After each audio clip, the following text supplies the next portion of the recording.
Hey guys, welcome to my YouTube channel.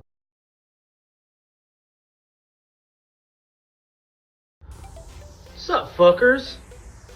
Welcome back to my YouTube channel. So today we're gonna be working on Venom TJ. This is one we started the cage on. We built it last year for winter 4x4. Had a Curry 4-inch lift, anti-rock front and rear. It's got JK axles, fully built, and it was running 35-inch trepidors with race lines last year. This year we're 3-link long arm coilovers and cage, Genrite fuel cell. The list just keeps going on and on and on. Aluminum high lines, aluminum body armor. We got some stretched sliders we're putting on it.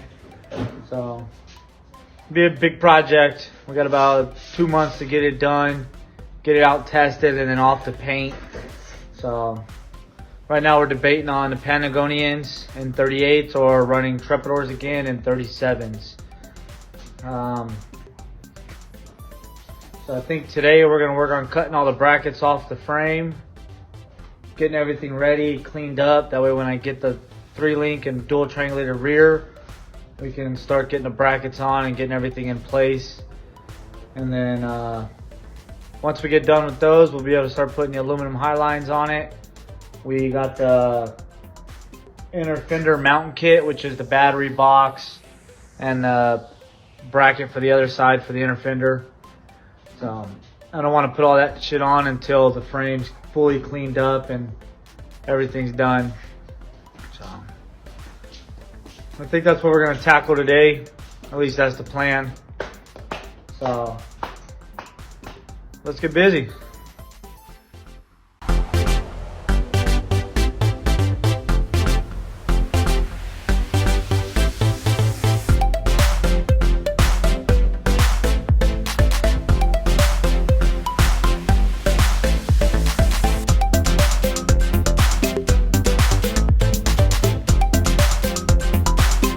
So as you can see, that's one of my favorite tools besides my lift. Plasma cutter makes quick work of it. Now we just got a lot of cleanup. Pretty much get as close as we can, then we'll get in there with the cut-off wheel. Cut right across the welds. That way we got as little as possible to grind. And most of the brackets, some are still underneath the Jeep, but they're there. So actually went a lot faster than I thought. Now we're gonna have to find something else to do for a little bit. Ended up pulling the fuel cell out. Gonna go with the fuel cell inside the cab. Couldn't get the axle back as far as we wanted with the fuel cell we had. The front we got pushed out, but we're gonna have to relocate the steering box now. Armbruster Industries is making a different kit for me. That way I can still run the front bumper. We got the aluminum skid plate on it. We got the tranny mount done. So right now, my goal is to keep the arms 31 to 36 inches. On mine, I have them 31 inches front and rear. That's just where the link mounts were on the frame. They work out, the skid plate to the link mount. Everything just worked out good. So they're 31 inches front and rear on the lowers. The rear lowers on the Venom TJ, we're gonna bring them back as far as we can. I don't wanna have to modify Genrite skid plate, just in case we finish it out and need the bolt holes or anything like that, or whatever goes over here with it. So I'm gonna push them as far back as we can, set it back down at ride height, measure the arms, and then gotta hang this side still, and then we'll work on the fronts. The fronts I'm not 100% sure. We got a lot of room. If I put them way back here, these go on the inside of the frame.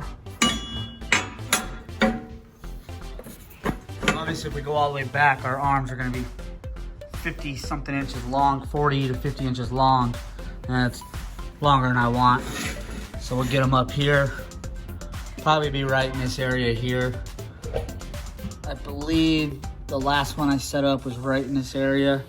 I don't have the measurements anymore to reflect back on, but different Jeep, different build, same parts. So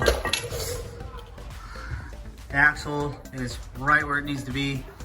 That axle is right where it needs to be. That leaves us at 107-inch wheelbase. We are 3 shy of what we wanted, but we can't go no further forward without running a full hydro setup or pushing the box all the way to the front of the frame, which eliminates the steering box. And the rear tires are, once it's down, the rear tires are dead even with the rear. Obviously these are bald 37s, the new ones will have some meat sticking out past it.